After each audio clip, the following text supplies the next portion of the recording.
Hi, welcome to Arabella. And this is the month that I call so many geese. Okay, so just to let you know, look, all these geese, you are going to be making 60 geese, okay?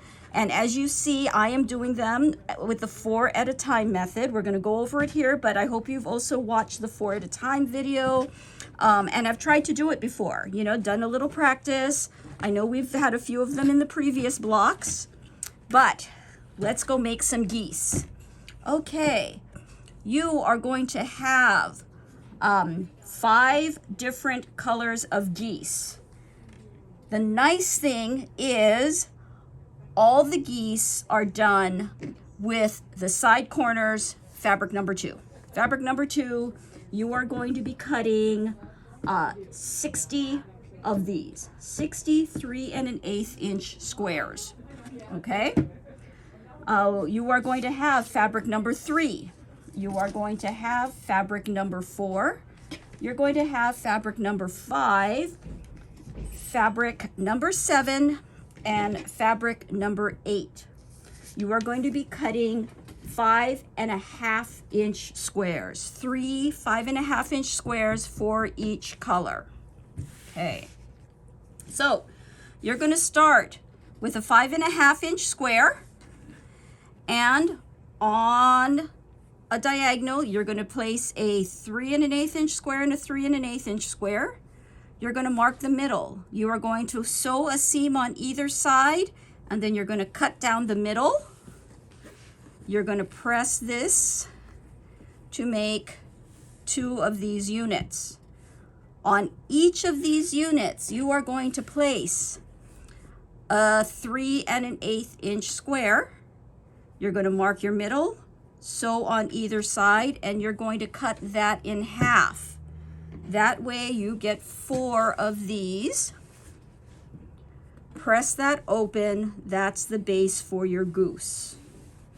Okay, from here we are going to trim these into 2.5 by 4.5.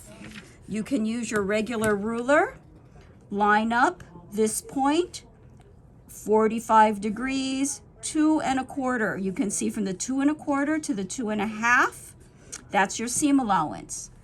You want the angle here along the right seam, and you can make little adjustments so this 4 1/2 inch gets as close as to the other seam as possible, leaving this point here. So this is not exactly on the line, and you know what? That's okay. There is going to be some seam allowance, and you're not really matching these up with anything. Okay, meaning this corner doesn't have to hit another corner. So we're just making rows of geese. You want to flip that around, drop that into the 2.5 by 4.5, and trim. Yay, geese, 1 goose. Okay, and then I'm going to show you with a different goose the trim using the square and square tool. You want to drop your picot, your center, your middle of your ruler of the 4.5 by 4.5 right on that point. Make sure those seams are in the diagonals. You're going to trim. You're going to flip that over. Make sure that that is on the perpendicular there where the top meets.